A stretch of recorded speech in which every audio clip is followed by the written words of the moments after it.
ಪಾರ್ಲೇಜಿ. ಪಾರ್ಲೇಜಿ ಅಂದರೆ ಯಾರಿಗೆ ತಾನೇ ಇಷ್ಟ ಇಲ್ಲ ಹೇಳಿ. ಸಣ್ಣ ಮಕ್ಕಳಿಂದ ಹಿಡಿದು ವಯೋವೃದ್ಧರವರೆಗೂ ಇದೇ ಪಾರ್ಲೇಜಿ ಅಚ್ಚುಮೆಚ್ಚು. ಇದೇ ಪಾರ್ಲೇಜಿಯನ್ನು ಕಂಡು ಹಿಡಿದದ್ದು ಒಬ್ಬ ಬಡ ಟೈಲರ್ ಅನ್ನೋದು ನಿಮಗೆ ಗೊತ್ತಾ? ಬಡವರು ಶ್ರೀಮಂತರು ಅನ್ನೋ ಭೇದ ಭಾವ ಇಲ್ಲದೆ ಯಾವ ವರ್ಗದವರಿಗೂ ಬೇಕಾದರೂ ಕೈಗೆಟಕೋ ಬಿಸ್ಕೆಟ್ ಪಾರ್ಲೇಜಿ. ಅಂದಿನಿಂದ ಇಂದಿನವರೆಗೂ ಇದರ ಬೆಲೆ 5 ರೂಪಾಯಿನೇ ಇದೆ. ಒಮ್ಮೆಯಾದರೂ ಯೋಚಿಸಿದ್ದೀರಾ ಹೇಗೆ ಇದು ಸಾಧ್ಯ ಅಂತ? ಅಷ್ಟಕ್ಕೂ ಈ ಪಾರ್ಲೇಜಿ ಇಷ್ಟು ಹೇಗೆ ಫೇಮಸ್? ಈ ಎಲ್ಲ ರೀತಿಯ ಪ್ರಶ್ನೆಗಳಿಗೆ ನಾವಿವತ್ತು ಉತ್ತರ ತಿಳಿದುಕೊಳ್ಳೋಣ ಬನ್ನಿ.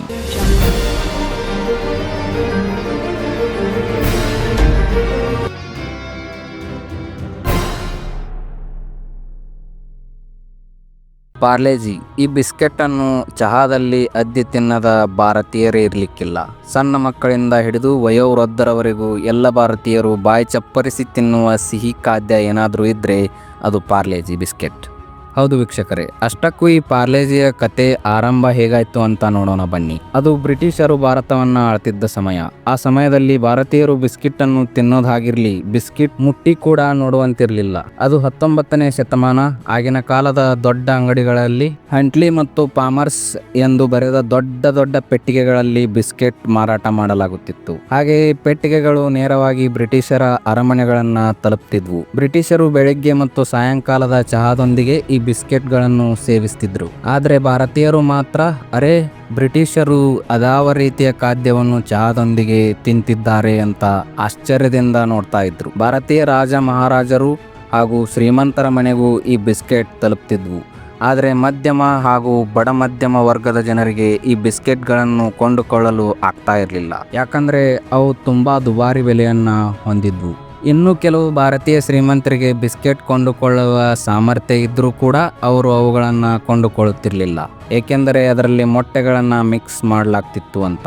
ಅದಕ್ಕಾಗಿ ಮಾಂಸ ಸೇವನೆ ಮಾಡದ ಅನೇಕ ಮಡಿವಂತ ಜನರು ಈ ಬಿಸ್ಕೆಟ್ಗಳನ್ನು ತಿನ್ನುತ್ತಿರಲಿಲ್ಲ. ಲಾಲಾ ರಾಧಾ ಮೋಹನ್ ಎಂಬುವವರು ಈ ಸಮಸ್ಯೆಗೆ ಪರಿಹಾರ ತಂದರು.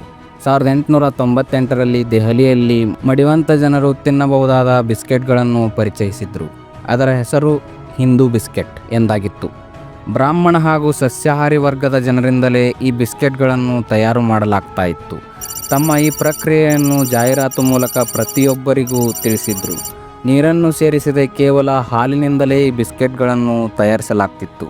ಈ ಬಿಸ್ಕೆಟ್ಗಳನ್ನು ಬೇಕಿಂಗ್ ಮತ್ತು ಪ್ಯಾಕಿಂಗ್ ಎಲ್ಲವನ್ನು ಮೇಲ್ಜಾತಿ ಹಿಂದೂಗಳ ಕೈಯಲ್ಲೇ ಮಾಡಿಸಲಾಗ್ತಿತ್ತು ಎಂದು ಜಾಹೀರಾತಿನ ಮೂಲಕ ಮಡಿವಂತ ಹಿಂದೂಗಳಿಗೆ ತಿಳಿಸಲಾಗುತ್ತೆ. ಈ ಹಿಂದೂ ಬಿಸ್ಕೆಟ್ ಸಾಕಷ್ಟು ಜನಪ್ರಿಯತೆ ಪಡೆದು ಬೆಳೆಯಿತು. ಆದರೆ ಅದರ ಯಶಸ್ಸಿನ ಬೆನ್ನಲ್ಲೇ ಇದೇ ಹೆಸರಿನಲ್ಲಿ ಅನೇಕರು ಬಿಸ್ಕೆಟ್ಗಳನ್ನು ತಯಾರಿಸಿ ಮಾರಾಟ ಮಾಡಿದ್ರು. ಇದರಿಂದ ಒರಿಜಿನಲ್ ಹಿಂದೂ ಬಿಸ್ಕೆಟ್ನ ಮಾರಾಟ ಕುಸಿಯಿತು. ಆಗ ಹಿಂದೂ ಬಿಸ್ಕೆಟ್ ಬ್ರಿಟಾನಿಯಾ ಕಂಪನಿಯೊಂದಿಗೆ ಕೈ ಜೋಡಿಸಿತು. ಇತರೆ ಅನೇಕ ನಕಲಿ ಉತ್ಪನ್ನಗಳು ಮಾರ್ಕೆಟ್ಗೆ ಲಗ್ಗೆ ಇಟ್ಟವಾದರೂ ಬೆಲೆಯಲ್ಲಿ ಯಾವುದೇ ಇಳಿಕೆ ಕಾಣೋದಿಲ್ಲ.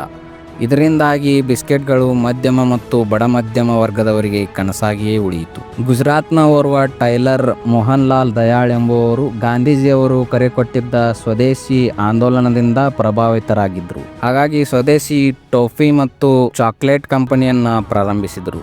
ಮೋಹನ್ ಲಾಲ್ ದಯಾಳ್ ಅವರ ಯೋಚನೆ ಹೀಗಿತ್ತು: ಸ್ವದೇಶಿ ಟೋಫಿ ಚಾಕ್ಲೇಟ್ಗಳ ಮಾರಾಟದಿಂದ ವಿದೇಶಿ ಬ್ರಾಂಡ್ಗಳ ಮಾರಾಟ ಕುಸಿದು ಅವರಿಗೆ ಆರ್ಥಿಕ ನಷ್ಟವಾಗುತ್ತೆ ಹಾಗೂ ಭಾರತೀಯ ಮಧ್ಯಮ ಹಾಗೂ ಬಡ ಮಧ್ಯಮ ಜನರಿಗೆ ಟೋಫಿ ಮತ್ತು ಚಾಕ್ಲೇಟ್ಗಳ ರುಚಿ ಸವಿಯಲು ದಾರಿಯಾಗುತ್ತದೆ ಎಂದು. ಆದರೆ ಆ ಸಮಯದಲ್ಲಿ ಭಾರತದಲ್ಲಿ ಟೋಫಿ ತಯಾರಿಸುವ ಸಂಪನ್ಮೂಲಗಳು ಇರಲಿಲ್ಲ ಹಾಗೂ ಅದರ ತಯಾರಿಕೆ ಹೇಗೆ ಆಗುತ್ತೆ ಎಂಬುದರ ಜ್ಞಾನ ಕೂಡ ಇರಲಿಲ್ಲ. ಟೋಫಿ ತಯಾರಿಕೆಯನ್ನು ಕಲಿಯಲೆಂದೇ ಮೋಹನ್ ಲಾಲ್ ದಯಾಳ್ ಅವರು 1929ರಲ್ಲಿ ಜರ್ಮನಿಗೆ ಹೋಗಿ ಅಲ್ಲಿ ಟೋಫಿ ತಯಾರು ಮಾಡುವುದನ್ನು ಕಲಿತು ಭಾರತಕ್ಕೆ ಬರುವಾಗ ಟೋಫಿ ತಯಾರಿಸುವ ಯಂತ್ರಗಳನ್ನು ತಂದರು. ಮುಂಬೈನ ವಿಲ್ಲೆಪಾರ್ಲೆ ಪ್ರದೇಶದಲ್ಲಿ ಬಂದ್ ಮಾಡಲಾಗಿರುವ ಒಂದು ಹಳೆಯ ಫ್ಯಾಕ್ಟರಿಯನ್ನು ಖರೀದಿಸಿದ್ರು.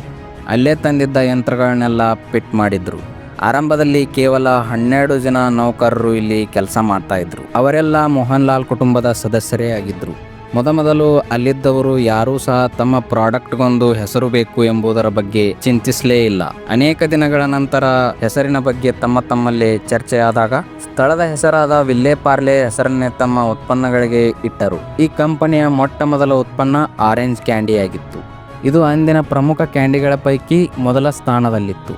ಆದರೆ ಮಾರುಕಟ್ಟೆಯಲ್ಲಿ ಕಡಿಮೆ ಬೆಲೆಗೆ ಬಿಸ್ಕೆಟ್ಗಳು ದೊರೆಯದೇ ಇದ್ದದ್ದನ್ನು ಕಂಡ ಮೋಹನ್ ಲಾಲ್ ದಯಾಳ್ ಮಧ್ಯಮ ವರ್ಗದವರು ಸಹ ಬಿಸ್ಕೆಟ್ಗಳನ್ನು ಖರೀದಿಸುವಂತಾಗಬೇಕು ಎಂದು ನಿರ್ಧರಿಸಿದ್ರು. ಆಗ ಮಾರ್ಕೆಟ್ಗೆ ಬಂದಿದ್ದ ಪಾರ್ಲೆ ಗ್ಲೂಕೋ 1939ರಲ್ಲಿ ಪಾರ್ಲೆ ಗ್ಲೂಕೋ ಎಂಬ ಹೆಸರಿನಡಿಯಲ್ಲಿ ಪಾರ್ಲೆಯ ಮೊಟ್ಟ ಮೊದಲ ಬಿಸ್ಕೆಟ್ ಪರಿಚಯವಾಯಿತು. ಇದು ಅತ್ಯಂತ ಸ್ವಾದಿಷ್ಟ ಹಾಗೂ ಅಗ್ಗದ ಬೆಲೆಯ ಉತ್ಪನ್ನವಾಗಿತ್ತು.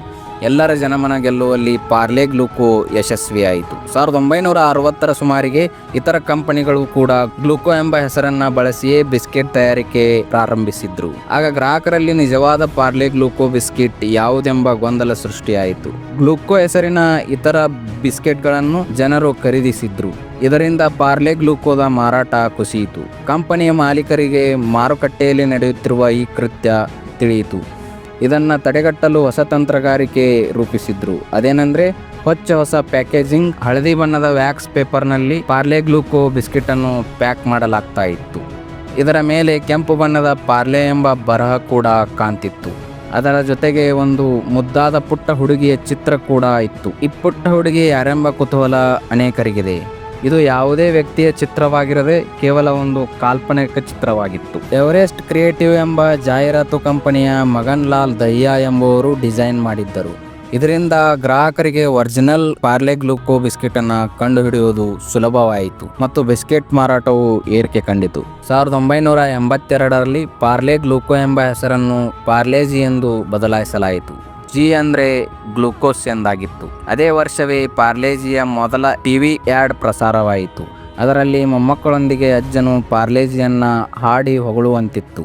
ಸ್ವಾದಭರಿತ ಶಕ್ತಿಭರಿತ ಎಂಬ ಹಾಡು ಅತ್ಯಂತ ಜನಪ್ರಿಯತೆ ಪಡೆಯಿತು.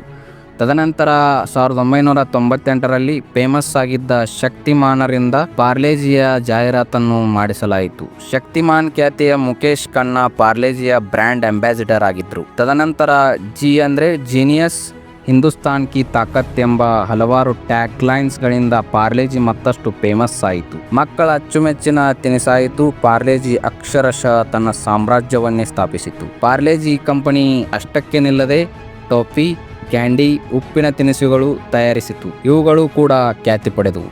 ಪಾರ್ಲೆಜಿ ತನ್ನ ಉತ್ತಮ ಗುಣಮಟ್ಟ, ಅತ್ಯುತ್ತಮ ಟೇಸ್ಟ್ ಮತ್ತು ಉತ್ತಮ ಬೆಲೆಯಿಂದ ಮಾರ್ಕೆಟನ್ನು ಆಳುತ್ತಿದ್ದು, ಪ್ರಸ್ತುತ ಪಾರ್ಲೆಜಿ 40% ಮಾರ್ಕೆಟ್ ಶೇರ್ ಅನ್ನು ಹೊಂದಿದೆ ಮತ್ತು ಉಳಿದ ಇತರೆ ಬಿಸ್ಕೆಟ್ ಬ್ರ್ಯಾಂಡ್ಗಳಿಗಿಂತ ಹೆಚ್ಚಿನದಾಗಿದೆ. 100 ವರ್ಷ ಹಳೆಯದಾದ್ರೂ ಮಾರ್ಕೆಟ್ನ ಅಧಿಪತಿ ಪಾರ್ಲೆಜಿಯೇ ಆಗಿದೆ. 1956ರಲ್ಲಿ ಪಾರ್ಲೆ ಚೀಸ್ಲಿಂಗ್ಸ್, 1963ರಲ್ಲಿ ಪಾರ್ಲೆ ಕಿಸ್ಮಿ ಟಾಫಿ, 1966ರಲ್ಲಿ Parle Toppings, Melody, Krack Jack, 2020, Kaccha mango, London dairy, ಪಾರ್ಲೇಸ್ ಮುಂತಾದ ಖಾದ್ಯಗಳನ್ನು ಮಾರ್ಕೆಟ್ಗೆ ತರುವುದರ ಮೂಲಕ ಮಾರ್ಕೆಟ್ನಲ್ಲಿ ಖಾದ್ಯಗಳ ಅಧಿಪತಿ ಪಾರ್ಲೆಯೇ ಆಯಿತು. 2012ರವರೆಗೆ 40 ಲಕ್ಷ ಅಂಗಡಿಗಳಲ್ಲಿ ಪಾರ್ಲೆಯ ಉತ್ಪನ್ನಗಳು ಮಾರಾಟವಾಗ್ತಿದ್ವು. 2013ರಲ್ಲಿ ಪಾರ್ಲೆಯ ಟರ್ನ್ ಓವರ್ 5,000 ಕೋಟಿಗೂ ಅಧಿಕವಾಗಿತ್ತು. ಲಾಕ್ಡೌನ್ ಸಮಯದಲ್ಲಿಯೂ ಪಾರ್ಲೆಜಿಯ ಟರ್ನ್ ಓವರ್ 8,000 ಕೋಟಿಗೂ ಅಧಿಕವಾಗಿತ್ತು. ಪ್ರಸ್ತುತ ಪಾರ್ಲೆಜಿ ಪ್ರಪಂಚದಲ್ಲಿ ಅತಿ ಹೆಚ್ಚು ಮಾರಾಟವಾಗುವ ಬಿಸ್ಕೆಟ್ ಬ್ರ್ಯಾಂಡ್ ಆಗಿದೆ. ಪ್ರತಿ ತಿಂಗಳು 1 ಬಿಲಿಯನ್ಗೂ ಅಧಿಕ ಬಿಸ್ಕೆಟ್ಗಳನ್ನು ಪಾರ್ಲೆಜಿ ತಯಾರಿಸುತ್ತದೆ. ಪ್ರತಿ ಸೆಕೆಂಡ್ಗೆ 4,551 ಬಿಸ್ಕೆಟ್ ಪ್ಯಾಕೆಟ್ಗಳನ್ನು ಮಾರಾಟ ಮಾಡಲಾಗುತ್ತೆ. ಪಾರ್ಲೆಜಿಯ ಖ್ಯಾತಿ ಎಷ್ಟರ ಮಟ್ಟಿಗಿದೆ ಅಂತ ನೀವೇ ಒಂದು ಬಾರಿ ಊಹಿಸಿ ನೋಡಿ. ಈ ರೀತಿಯ ಯಶಸ್ಸಿನಿಂದ ಯಾವ ಕಂಪನಿಯಾದರೂ ತನ್ನ ಪ್ರಾಡಕ್ಟ್ನ ಬೆಲೆಯನ್ನು ಹಿಗ್ಗಾಮುಗ್ಗಾ ಏರಿಸುತ್ತಿತ್ತು. ಆದರೆ ಪಾರ್ಲೆಜಿ ಇಲ್ಲಿಯೂ ಕೂಡ ಜಾಣ್ಮೆ ಮೆರೆಯಿತು. ತನ್ನ ಬೆಲೆಯನ್ನು ಏರಿಸಲೇ ಇಲ್ಲ. ಮೊದಲು ಅಗ್ಗದ ಬಿಸ್ಕೆಟ್ ಆಗಿದ್ದ ಪಾರ್ಲೆಜಿ ಈಗಲೂ ಕೂಡ ಅಗ್ಗದ ಬಿಸ್ಕೆಟ್ ಆಗಿಯೇ ಇದೆ. ನಡುವೆ ಒಂದು ಬಾರಿ ಕೇವಲ 50 ಪೈಸೆ ಬೆಲೆಯನ್ನು ಏರಿಸಿದ್ದಕ್ಕಾಗಿ ಗ್ರಾಹಕರು ಪಾರ್ಲೆಜಿಯನ್ನು ಕೊಂಡುಕೊಳ್ಳುವುದನ್ನು ಕಡಿಮೆ ಮಾಡಿದ್ರು. ಅದರ ಬೆಲೆಯನ್ನು ಇಳಿಸಬೇಕೆಂದು ಆಗ್ರಹ ಮಾಡಿದ್ರು.